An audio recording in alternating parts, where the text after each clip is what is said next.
Gaurkoan mikrobiotaz, giza mikrobiotaz hitz egingo dizuet. Askotan entzungo zenuten mikrobiota zaindu egin behar dela eta halakoa, baina dakigu benetan zertaz ari garen mikrobiotaz mintzo garenean. Zer da? Goazen argitzera. Giza mikrobiota gure gorputzean bizi diren mikroorganismoen multzoak dira. Mikroorganismo multzo hauek gorputzaren atal desberdinetan aurki ditzazkegu. Ahoan, azalean, genitaletan, isteetan, bilioika eta bilioika dauzkagu. Pentsa, zelula bakoitzeko 9 bakterio inguru dauzkagu. Mikrobiota handiena esteetan biltzen da. Bertan, 100 bilioi bakteria baina gehiago aurki ditzazkegu. Eta horregatik organo kontsideratzen da. Kilo eta erdi, 2 kilo pixatzera iritsi daiteke.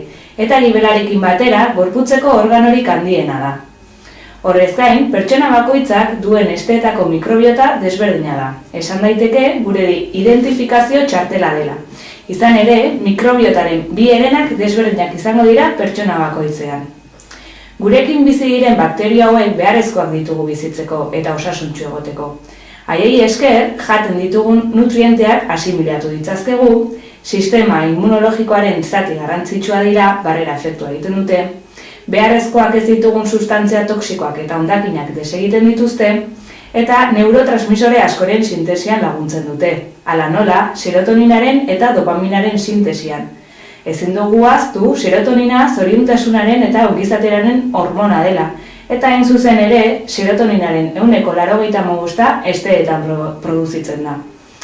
Esan dezakegu, mikrobiota osasuntsu batekin alergiak, gaixotasun autoimmuneak, obesitatea, diabetea, depresioa eta bestelako gaixotasun psikologikoak izatea saihestu dezakegula.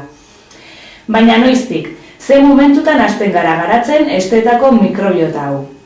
Jaiotzean. Erditzerako momentutik hasten gara garatzen, amaren mikroorganismoekin eta inguruko mikroorganismoekin. Hortik aurrera, umearen mikrobiotaren konposizioa haren elikaduraren araberako izango da.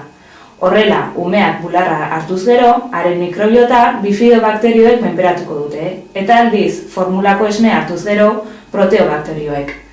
Garapena ez da inoiz amaitzen, bizitza osoan zehar mikrobiotaren konposizioa garatzen joango da. Eta noski, inguruko faktorek asko baldintzatuko dute garapen hori modu batekoa edo bestekoa izan.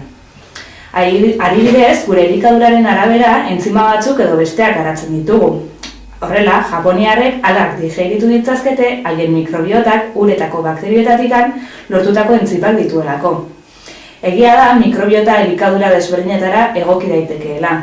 Baina zenbait kasuetan, mikrobiotaren oreka galdu dezakegu eta ondorioz disbiosi bat eragin. Zerk eragingo du disbiosia? Alde batetik, gaur egungo higiene maila gorenak mota guztietako bakterioekin akabatzea ekarri du. Esaterako medikamentuen, antibiotikoen gehiagizko kontsumoak, pestiziden kontroli gabeko erabilerak, eta beste alde batetik, estresak, proteina gehiegi kontsumitzeak, zuntz gutxiegi hartzea, edo gure dieta azukre sinpletan aberatsa izateak. Esan dugun disbiosia eragin dezakete. Eta zer ondorio eduki ditzazke desoreka horrek? Gaixotasun asko. Kolonarritakorra, migraina, kandidiasisa eta abar. Beraz, zer egingo dugu mikrobiota osasuntsu bat izateko? Elikagai prebiotikoak eta probiotikoak kontsumitu. Elikagai prebiotikoak gure estek digeritu ezin dituztenak dira, baina aldiz mikrobiotaren elikagaiak direnak, mikrobiota sendotzen dutenak. Fruta eta bareazkien zuntza edota zereal eta lekalen azala elikagai prebiotikoak dira. Esaterako tipula, alkatxofak, esparragoak, atxikoria, platanoa, patata. Eta probiotikoek berriz, nutrienteak eskaintzeaz gain, mikrobiota indartzen duten mikroorganismoak dituzte. Elikagai fermentatuak dira, eta denok ezagutzen dugun jogurtaz gain, badira beste probiotiko batzuk ere. Kefirra, misosopa, konputx, tea, edo txukruta esaterako. Hain zuzen ere, txukruta nola egin izango da gaurko kronikako errezeta. Txukruta aza fermentatua da, eta beraz osagai nagusia aza da.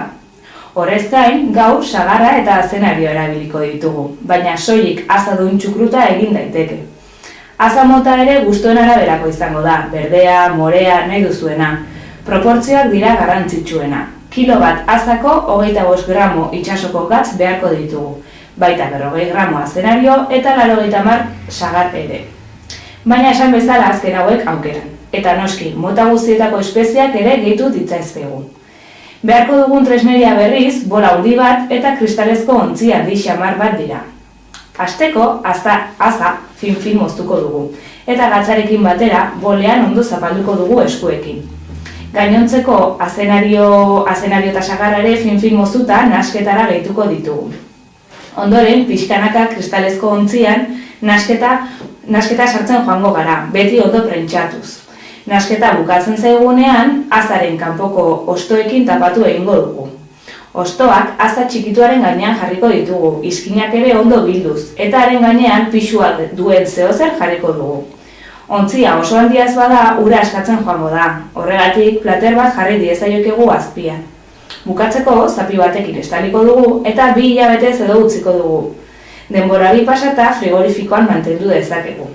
Eta listo, hauxe da gaurko errezeta. Pazientziarik ez baduzu, egindako txupruta ere erosi dezakezu. Garrantzitsuena gure mikrobiota zaintzea da, ez ahaztu. Horrelako informazio edo errezeta gehiago ikusi nahi badituzu, sartu irubebikoitza garazilizarraga.comen edo Facebooken garazilizarraga dietista eta nutrizionista bezala aurkituko nauzu.